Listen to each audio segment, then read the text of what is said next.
Hello everyone, this is Mansi from evidyati.in. Coming to question number 5, exercise 11.4. So in this question we have find the height of the cylinder whose volume is 1.54 meters cube and the diameter of the base is 140 centimeter. So now यहाँ पे हमें cylinder का volume given है and also उसका diameter given है और हमें find करनी है उसकी height.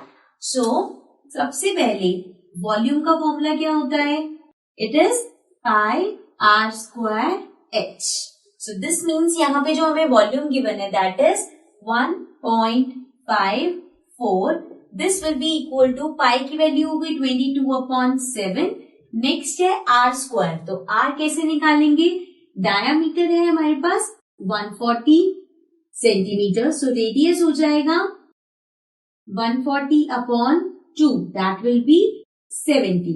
So now you have to remember one thing कि ये जो हमें डायमीटर या रेडियस जो हमने निकाली है दिस इज इन सेंटीमीटर और जो हमने वॉल्यूम इस साइड पे ली है that is in metres cube. So you have to change this into metre.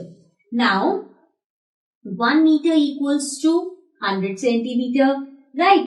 So 1 centimeter will be equal to 1/100 meter, correct? So this is 70 centimeter. So 70 centimeter will be 70/100. So 0 से 0 cancel. This will be 0.7 meters, right? Now R square है, so ये हो जाएगा 0.7 into 0.7 into h हमें find करना है. So this will be into h. So now this will be 1.54. यहाँ पे हम इसे कट कर सकते हैं. 7 1 7, 7 1 7, but this is 0.1. So ये हमारे पास बचा 22 into 0.1 into 0.7 into h. So अब ये सारे यहाँ पे मल्टीप्लाई हो रहे हैं, इस साइड आके डिवाइड होंगे. So ये हो गया 1.54/22 into 0.1 into 0.7 and this will be equal to h. अब यहाँ पे जो डेसिमल्स है वो हम रिमूव कर सकते हैं. यहां से डेसिमल रिमूव करेंगे, पीछे 2 डिजिट है. सो दिस मीन्स इंटू 100 एंड यहां से डेसिमल रिमूव किया इंटू 10 इंटू 10, राइट? सो 0 से 0 कैंसिल, 0 से 0 कैंसिल. अब यहाँ पे ये 1 बचा, दिस इज 7. ये 22 है 154. 22 से कट करते हैं. This will be 1 1 1, 2 1 2, 2 1 2. Then this will be 2 7 14 and 2 7s are 14 again.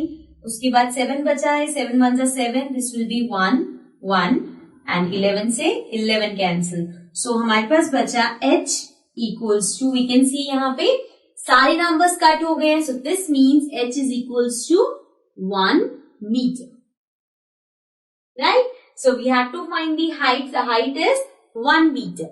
So this was question number 5. Now let's come to the next question.